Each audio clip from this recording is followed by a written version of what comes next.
ये तो अब राष्ट्र की बात में अपनी अगली बहस पर चलते हैं। उत्तर प्रदेश की सियासी गलियारों में आज अटकलों का बाजार गर्म है। बीजेपी में बैठकें चल रही हैं। बीजेपी के राष्ट्रीय संगठन महामंत्री बीएल संतोष कल से लखनऊ में है।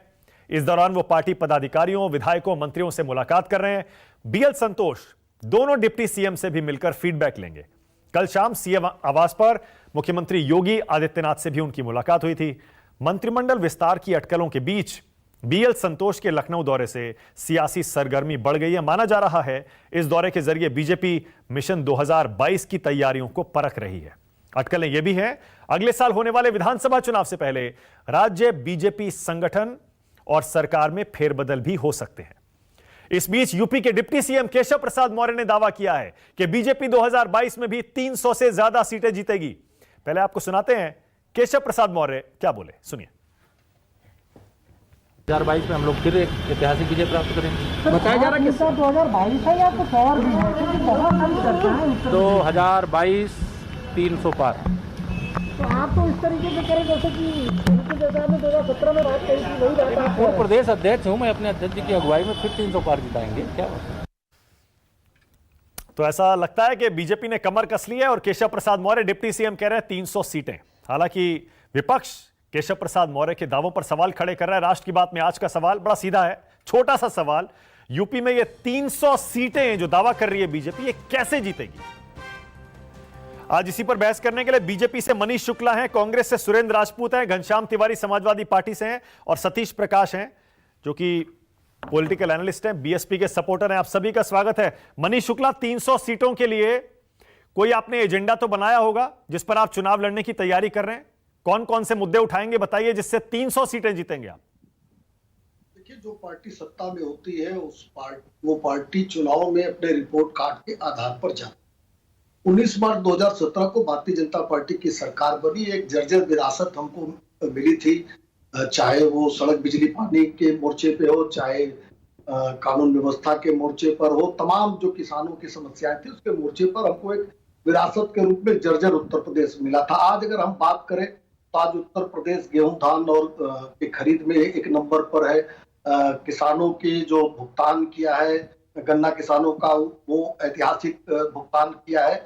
और मेरा दावा है कि 5 साल अखिलेश यादव, 5 साल मायावती के 10 सालों में जितना भुगतान नहीं किया था उतना भुगतान किया है। यानी जो कैबिनेट की पहली बैठक से हमने शुरू किया था कि सीमांत किसानों के ऋण मोचन के कार्यक्रम से, वो अनवरत जारी है। इसके अतिरिक्त 2020 और 21 जो अभी हम लोग जब बात कर रहे हैं, तो एक वैश्विक महामारी कोरोना से भी उत्तर प्रदेश ने एक लड़ाई और जंग लड़ी है। और जिसपे अगर आज हम कहें तो इस बात का संतोष है कि उत्तर प्रदेश ने 24 करोड़ की जनसंख्या के बावजूद एक प्रभावी नियंत्रण स्थापित किया है कोरोना पर। और ओके, तो जो मैं समझ पा रहा हूं, जो मैं समझ पा रहा हूं, एक तो आप किसानों का मुद्दा उठाएंगे 2022 के विधानसभा चुनाव में, फिर आप कोरोना काल में आपकी सरकार ने कैसे उसे नियंत्रण किया, ये मुद्दा उठाएंगे। और इसके अलावा दो तो ये हो गए, किसानों का हो गया और कोरोना का हो गया। इसके अलावा और इसके अतिरिक्त हमको जब उत्तर प्रदेश में हमारी सरकार बनी तो जो उत्तर प्रदेश में नौकरी देने वाले 5 आयोग हैं, लोकसेवा आयोग, माध्यमिक शिक्षा चयन बोर्ड, जो 5 आयोग थे, वो भ्रष्टाचार के आरोप में माननीय उच्च न्यायालय के द्वारा बर्खास्त मिले थे। और हमने उन आयोगों का पुनर्गठन किया और आज हमने रिकॉर्ड संख्या में सरकारी नौकरियां मुहैया कराई। और यही नहीं, उत्तर प्रदेश के नौजवानों को प्राइवेट सेक्टर में नौकरी मिले, इसके लिए तमाम कार्यक्रम एमएसएमई के माध्यम से। मनीष एक सेकंड, आपको इसलिए रोक रहा हूं। ये जो 3 मुद्दे, तीसरा नौकरियों का, ये जो 3 मुद्दे आप गिना रहे हैं, तीनों में आपके सामने संकट है। आप किसानों का मुद्दा देख लीजिए, आंदोलन चल रहा है। आप कह रहे हैं कोरोना में देख लीजिए हाल क्या है। और आप कह रहे हैं तीसरा आपने क्या बताया मनीष? नौकरियों की हाल देख लीजिए, नई रिपोर्ट आई है, अनएम्प्लॉयमेंट हाईएस्ट है। आप तीनों ऐसे मुद्दे, इसका मतलब आप तीनों चुनौतियों को। हाँ मानक जी, उत्तर प्रदेश में हमारी सरकार आने के बाद लगभग 4 लाख सरकारी नौकरियां हमने दी हैं। अगर आप कहिए तो उसका ब्रेकअप मैं दे दूं। नहीं, मैं ये नहीं कह रहा हूं, मैं तो ये कह रहा हूं, मैं तो वो ठीक है, वो एक अलग मसला हो गया कि आपने कितनी नौकरियां दी हैं। मैं तो अनएम्प्लॉयमेंट के फिगर्स की बात कर रहा हूं। कल ही आया है ना लेटेस्ट आंकड़ा, वो आपने देखा होगा, हाईएस्ट है अनएम्प्लॉयमेंट, बेरोजगारी सबसे ज्यादा। हम इन परिस्थितियों में अपना रिपोर्ट कार्ड जनता के सामने रखेंगे। ओके। और अभी जो अंतिम चुनाव हुआ है, 7 विधानसभा के चुनाव उत्तर प्रदेश में हुए थे, उसमें 6 सीटों पर भारतीय जनता पार्टी ने विजय दर्ज किया। और अभी जो पंचायत के चुनाव हुए हैं उसमें सबसे ज्यादा सीटें भारतीय जनता पार्टी ने जीती है। और जो 75 सीटें जिला पंचायत अध्यक्ष की चुनाव घनश्याम तिवारी, क्योंकि मुख्य विपक्षी पार्टी तो समाजवादी पार्टी है, घनश्याम तिवारी 300 सीटों का दावा बीजेपी कर रही है, मुझे लगता है यह भी मान रही है, क्योंकि आप तीनों अलग अलग लड़ेंगे सारे, कांग्रेस अलग, समाजवादी पार्टी अलग, बीएसपी अलग। घनश्याम तिवारी। मानक जी, आप भारतीय जनता पार्टी के दावों की बात करें तो इनके दावे जो जिस तरीके से नदियों के बगल में गिद्ध मंडरा रहे हैं उसकी तरह हैं, उड़ रहे हैं दावे इनके। और इनके वादों की बात करें तो वो दफन है उसी रेत में, उसी नदी पे तैर रहे हैं जिनको ये छुपा रहे हैं, इनके आंकड़े छुपा रहे हैं।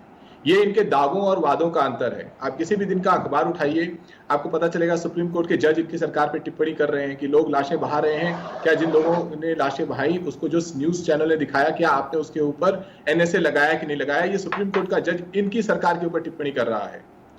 पिछले साल जून तक ये दावा कर रहे थे बड़ी बड़ी मीटिंग्स करके कि 1 करोड़ लोगों को रोजगार देंगे। आज आपके चैनल पे कह रहे हैं कि ये 4 लाख लोगों को उन्होंने रोजगार दिया। सरकारी नौकरी पिछले साल जून का दावा था, जून का। किसी ने इनसे पूछा, 1 मिनट मनीष बीच में मत बोलिए, किसी ने इनसे पूछा नहीं था, सरकार ने लूटा था, किसी ने इनसे पूछा नहीं था कि आप 1 करोड़ नौकरियों का दावा कीजिए। स्वयं दावा किया था आदित्यनाथ जी ने। किसी ने आदित्यनाथ जी से ये नहीं कहा था कि आप दावा कीजिए कि सबके पास ऑक्सीजन है, सबके पास बेड है, सबके पास दवाइयां हैं। स्वयं दावा किया था। तो सच पर या तो पर्दा डाल दो या उसके ऊपर एनएसए लगा दो, पत्रकारों पर एनएसए लगा दो। अगर इनको लगता है कि 300 सीटों पर इनकी सरकार बनेगी तो या तो इनका जन सरोकार टूट गया है, या फिर मनीष जी को ऐसा लगता है कि, या केशव प्रसाद मौर्य को ऐसा लगता है, खासकर केशव प्रसाद मौर्य को, कि उनकी अपनी नौकरी सुरक्षित रहेगी अगर ऐसी बातें करती रहें। अरे नहीं, लेकिन घनश्याम तिवारी, इसके पीछे इतिहास भी देखना पड़ेगा। याद करिए भाई, 325 सीटें जीती थी बीजेपी ने या नहीं जीती थी? लोकसभा में आपके मिलके लड़ने के बावजूद इन्होंने अकेले सबको पटखनी दी थी या नहीं दी थी? एक बार नहीं, 2 बार। देखिए मानक जी, किसी भी राज्य में या राष्ट्र में ऐसे अवसर आते हैं जब प्रचार जीतता है, और फिर वैसे अवसर आते हैं जब काम जीतता है। हमारा हमेशा से एक ही नारा रहा है, काम बोलता है। आज उत्तर प्रदेश में जिस तरीके से, पर वो काम बोला नहीं ना, जीएसटी, वही तो कह रहा हूं। जिस तरीके से शमशान और कब्रिस्तान की राजनीति करते हुए ये लोग आए थे, एक ही चीज इन्होंने किया है, वो भी ठीक से नहीं कर पाए, जिसके बारे में भी कोर्ट टिप्पणी कर रहा है। शमशान कब्रिस्तान भी ठीक से नहीं कर पाए ये लोग। इस देश में ऐसा लग रहा है जैसे कुछ इंटर पास लोग और कुछ इंटर फेल लोग मिलकर के सरकार चला रहे हैं, जिनके पास ये सूझबूझ नहीं है कि देश चुनौतियों से कैसे लड़ेगा। आप अनएम्प्लॉयमेंट के नंबर की बात कर रहे थे। अनएम्प्लॉयमेंट का आंकड़ा ये है कि लगभग 17% अनएम्प्लॉयमेंट है। ग्रामीण अनएम्प्लॉयमेंट चरम पर है। किसान 6 महीने से सड़क पर है। ये किसानों की बात कर रहे हैं। 2022 जब उत्तर प्रदेश का चुनाव है, ये तो उत्तर प्रदेश की रकम के किसानों की आय दुगनी करने वाले थे। सारी बातें छोड़ दीजिए, सिर्फ अंत में एक ही बात कहूंगा, अगर उत्तर प्रदेश में इन्होंने सिर्फ बनारस को बेमिसाल बना दिया होता, सिर्फ बनारस को बेमिसाल बना दिया होता, वो तो प्रधानमंत्री जी की कॉन्स्टिट्यूएंसी है, 2 बार प्रधानमंत्री जीते हैं। बनारस का हाल देख लीजिए, रो रहा है बनारस, गंगा मां रो रही है, वहां के लोग रो रहे हैं, चाहे स्वास्थ्य व्यवस्था है, शिक्षा व्यवस्था है, रोजगार की व्यवस्था है। ओके, आपने मेरे सवाल का जवाब नहीं दिया। मैं पूछ रहा था अकेले लड़ेंगे या मिल के लड़ेंगे, और आपका भी कोई असेसमेंट है क्या समाजवादी पार्टी कुछ, आप उसकी तरफ से आप बोलेंगे कितनी सीटें जीत सकते हैं और सरकार बनाएंगे? ये तो कहेंगे, ये तो हमेशा कहते हैं, कितनी सीटें, और क्या मिलकर लड़ेंगे या अकेले लड़ेंगे?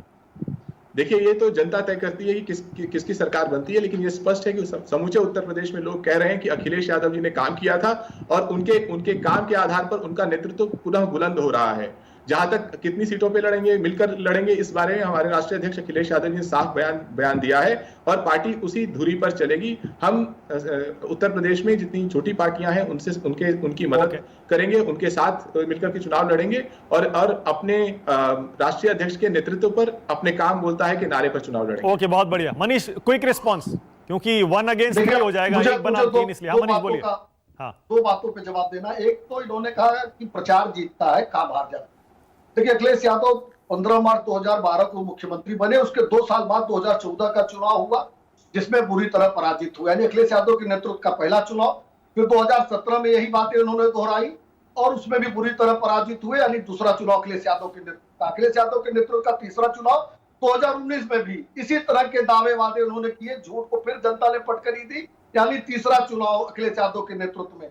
नगर निगम और कोऑपरेटिव के चुनाव में भी अखिलेश यादव के नेतृत्व 5 चुनाव यानी उत्तर प्रदेश की जनता को आप क्या कहना चाहते हैं? केवल प्रचार देखती है, काम नहीं देखती है? क्यों उत्तर प्रदेश की जनता की बुद्धिमत्ता पे आप सवाल खड़ा करना चाहते हैं? ओके, सुरेंद्र 15 राजपूत। सेकंड में एक और जवाब मैं दे देता हूं। हाँ। इन्होंने कहा कि सिर्फ बनारस बना देते, ये इनकी यही मानसिकता कि केवल सैफई चमका दो, उत्तर प्रदेश सैफई तक सीमित था। हमारे लिए 75 जिले बराबर है, सबका साथ, सबका विकास, सबका विश्वास। ओके, सुरेंद्र राजपूत। जिलों में समेत विकास हो। सुरेंद्र राजपूत, 300 अगर ये ले जाएंगे तो बाकी 3 को क्या मिलेगा? बड़ा पुराना सा एक शेर था, मानक भाई याद आ गया। कहते हैं कि जिसको बड़ा गुरूर है कि वो मजे में है, या तो वो फकीर है या नशे में है। तो अब इनकी बात है, पर एक बात बता दूं आपसे कि 300 नहीं है, 900 सीट जीत जाए, कौन रोक रहा है? हम तो 900 जीत जाए, 1200 जीत जाए, केशव मौर्य जी हैं, कुछ भी बोल सकते हैं। हमारा यहाँ पर एक दूसरा आकलन है, दूसरी बात है कि कोरोना काल चल रहा है। कोरोना काल में गांव-गांव में लाशें बिछ रही हैं, दवाइयां नहीं है, कब्रिस्तान गांव के भर गए हैं, और गंगा के किनारे शमशान नहीं कब्रिस्तान बने हुए हैं, और हजारों लाशें अपनी अंतिम संस्कार की विधि का इंतजार कर रही हैं ताकि वो लोग प्रेत योनि में ना जा पाएं, क्योंकि वो सारी की सारी लाशें बहुसंख्यकों की हैं। और बताऊं आपसे मैं आगे कि गांव में कितने हजार लोग, कितने लाख लोग मरे हैं, इसका कोई आकलन नहीं, आंकड़े छुपाए जा रहे हैं। कहीं ऑक्सीजन की कमी से लोग मर रहे हैं, कहीं और किसी चीज से मर रहे हैं, कहीं वेंटिलेटर नहीं है, और कहीं तमाम और चीजें नहीं है। और उसके बाद फिर जो बचे हुए लोग हैं, चाहे वो टेम्पो वाले हो, रेहड़ी वाले हो, ऑटो वाले हो, बस वाले हो, वो बेचारे भूख से मरने की कगार पर हैं। उनके लिए भी कोई कैश की उनकी जेब में डालने की व्यवस्था नहीं है। और ये बेशरम सरकार आज चुनाव की बात कर रही है कि हम चुनाव में 300 सीटों से ज्यादा, अरे भाई जीत जाइए, 900 सीटें जीत जाइए, लेकिन आप कम से कम आज के दिन कोरोना के खत्म होने का इंतजार कीजिए। जो लोग मर गए हैं उनकी 13वीं तक तो खत्म होने का इंतजार कीजिए। शोक से बाहर तो आने दीजिए लोगों को। राजनीति आप करेंगे और लोग शोक में रहेंगे और आप राजनीति करेंगे, ये हास्यास्पद है, इसके अलावा कुछ नहीं। और नीचे से लेके भारतीय जनता पार्टी के लोग ऊपर तक, यानी नीचे के कार्यकर्ता से लेकर केशव मौर्य से लेकर सुरेंद्र राजपूत, सुरेंद्र भाई, महामंत्री बीएल संतोष तक, सुरेंद्र भाई, संवेदनहीन है। चुनावों की तैयारियां और हलचल सिर्फ यूपी में नहीं है, पंजाब में भी है। आपकी पार्टी में भी खूब हलचल हो रही है पंजाब में। तो ये मत कहिए कि चुनाव की तैयारी या राजनीति, इलेक्टोरल पॉलिटिक्स सिर्फ बीजेपी कर रही है, सिर्फ यूपी में हो रहा है। आपकी पार्टी में वहां पंजाब में क्या क्या हो रहा है आपने देखा होगा, सब चल रहा है, इलेक्शन होगा और ये राजनीति है। इस दौरान इसकी तैयारियां हर पार्टी शुरू कर रही है अपनी तरफ से। मैं उसका क्या सही नहीं है? मैं तो इसीलिए आपसे पलटकर ये पूछ रहा हूं, आप तैयार भी हैं यूपी के इलेक्शन के लिए या नहीं है? मैं इस वक्त आपको दोनों बातों का जवाब देता हूं मानक भाई। पंजाब से किसी एक आदमी का आप बयान दिखा दीजिए, कैप्टन अमरिंदर सिंह से लेकर नीचे तक, जिसने ये कहा हो हम 117 सीटें जीतेंगे। ठीक, नंबर 1। अरे बयान की बात नहीं हो रही है, चुनाव की तैयारी, चुनाव की हलचल वो तो चल रही है ना। मानक भाई बीच में मैं इतना बड़ा आप जितना बड़ा प्रस्तोता नहीं और मनीष भाई जितना बड़ा वो नहीं हूं, क्या नाम है, प्रवक्ता नहीं हूं कि मैं बीच में फिर डिस्टर्ब हो जाता हूं, ठीक है ना। तो मैं आपको बता रहा हूं कि अगर पंजाब में किसी ने ऐसा बयान दिया हो, मतांतर तो स्वाभाविक लोकतंत्र का हिस्सा है, मतांतर तो उत्तर प्रदेश में भी बहुत चल रहा है। लोग कह रहे हैं कि साहब ये हटेंगे वो आएंगे, वो हटेंगे ये आएंगे, कौन चीफ मिनिस्टर बनेगा, हो सकता है भगवान करे मनीष भाई चीफ मिनिस्टर बन जाए, तो हम लोग भी कहेंगे हम इनके साथ जो है बहस किया करते थे। एनीवे, हम आपसे बता रहे हैं एक बात। दूसरी बात रही, आपने कहा हमारी चुनाव की तैयारी की, तो हम अपनी चुनाव की तैयारी का इतना बता दें कि इस वक्त हम श्रीमती प्रियंका गांधी जी के नेतृत्व में गांव-गांव में कोरोना किट बांट रहे हैं, गांव-गांव में लोगों की परेशानियों का अंत कर रहे हैं, दूर कर रहे हैं। 10 लाख से ज्यादा कोरोना किट हम लोग बांट चुके हैं, और इसके अलावा भी जो कुछ कोरोना के मरीजों के लिए और मजदूरों के लिए और बाकी सब लोगों के लिए हो पा रहा है वो कर रहे हैं। चुनाव इस वक्त हमारी प्राथमिकता में नहीं है। Okay, alright. सतीश प्रकाश, बहन जी क्या करेंगी अगर 300 सीट मान लीजिए बीजेपी ले गई, या फिर जैसे घनश्याम तिवारी कह रहे हैं समाजवादी पार्टी की सरकार बनेगी, क्योंकि मायावती के लिए तो इस बार अस्तित्व का सवाल होगा। नहीं, देखिए मानक जी, हमारे लिए सत्ता प्राप्ति इतनी महत्वपूर्ण नहीं है। हम व्यवस्था परिवर्तन की लड़ाई लड़ते हैं, और व्यवस्था परिवर्तन की लड़ाई जीवन भर लड़ेंगे। है ना, ये आप मान लीजिए। दूसरी बात, उत्तर प्रदेश के जो हालात है, आप बीजेपी कह रही है 300 सीटें, 300 सीटें जीतेंगे कहा? आपकी धर्म की पॉलिटिक्स को इसी उत्तर प्रदेश की जनता ने, जो आप ग्राम पंचायत का जो चुनाव है वहां पे उसको नकारा है। आपको आपके अयोध्या मॉडल को नकारा है, आपके काशी मॉडल को नकारा है, आपके मथुरा मॉडल को नकारा है, और आपका जो गोरखपुर का मठ मॉडल है वहां भी आप बुरी तरीके से हारे। तो ये सच है कि उत्तर प्रदेश की जनता ने, मानते हैं कि आपके ऊपर विश्वास जताया था, लेकिन बीजेपी ने उत्तर प्रदेश की जनता के साथ विश्वासघात किया है। ना जीते जी बीजेपी ने उत्तर प्रदेश की जनता का साथ दिया, ना मरने के साथ दिया। लोगों ने अपने परिजनों की जान गंवाई है इसी उत्तर प्रदेश की धरती के ऊपर। ना उनके पास हॉस्पिटल था, ना उनके पास दवाइयां थी, और मरने के बाद सतीश, ये मुद्दे तो हर पार्टी उठा रही है, हम भी उठा रहे हैं, लेकिन अब देखिए चुनाव का वक्त आ गया है। सतीश, अब चुनाव का वक्त आ गया है, आपकी तैयारी क्या है? कितनी सीटें जीतेंगे, कैसे जीतेंगे? बनाने वाली यही बीजेपी है। सतीश, ये मुद्दे आप भी उठाएंगे, सारी पार्टियां उठा रही है, मीडिया भी उठा रहा है। मैं आपसे पूछ रहा हूं, चुनाव आ गया, आ रहा है, आपकी तैयारी क्या है? बीजेपी ने तो शुरुआत कर दी 300 सीटों के दावे के साथ। मानक जी, अपना भी तो बताइए। ये नहीं होता, ये बीजेपी का प्रचार तंत्र है, और बीजेपी जानबूझ करके बीएसपी को पीछे दिखाना चाहती है।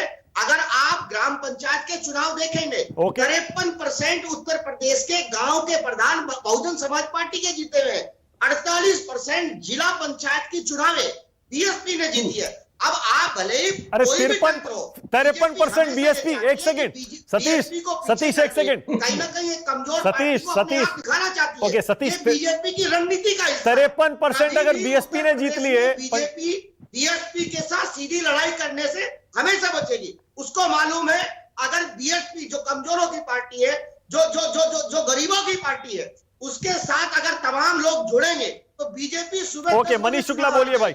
मनीष, बीजेपी का जो प्रचार टाइम भी खत्म हो रहा है, मनीष बोलिए। नहीं चाहता मानक जी, प्रदेश में मानक जी, मैं दिखाई दे। आपके चैनल पे बहुत प्रमाणिक तौर पे कहना चाहता हूं कि चाहे सपा हो चाहे बसपा हो, जब टिकट घोषित हो रहे थे, समर्थन घोषित हो रहा था, अगर ये लोग अपनी लिस्ट दिखा दे कि किस लिस्ट के सहारे इन्होंने समर्थन दिया था प्रत्याशियों को, तो साफ हो जाएगा, दूध का दूध पानी का पानी हो जाएगा। एक बात और कह के मैं खत्म करूंगा कि जिला पंचायत सदस्य के चुनाव की कसौटी अध्यक्ष के चुनाव में कसी जाएगी। अभी 15-20 दिन, 1 महीने 2 महीने में चुनाव हो जाएंगे, दूध का दूध पानी का पानी हो जाएगा। जो अध्यक्ष जीतेगा, इसका मतलब उसके ज्यादा जीते हैं। दूसरी बात, सतीश जी प्लीज, सतीश जी देखिए, आप बोल रहे थे, सतीश जी देखिए, आपने भी जो दावा किया है और उसमें मैं नहीं जाना चाहता हूँ कि चुनाव होंगे तो समझ में आ जाएगा कि गांव की सरकार किसकी बनने वाली है। कहीं ना कहीं आपके तंत्र में, दूसरी बात, अभी आपके डर में छपेंगे। गंगा तट पर जो 100 मिले थे, उस पर कांग्रेस ने टिप्पणी की, धोखेबाजी कर करके उत्तर प्रदेश की जनता को। मानक जी देखिए, लेकिन आपको मनीष जी ये बात माननी पड़ेगी कि यही उत्तर। ओके सतीश, टाइम खत्म हो रहा है, मेरे पास टाइम खत्म हो रहा है। मनीष जल्दी। और गांव में किसान की आप मेरे मानने से अगर बसपा 53% सीटें जीत जाती हो तो यही बीजेपी है।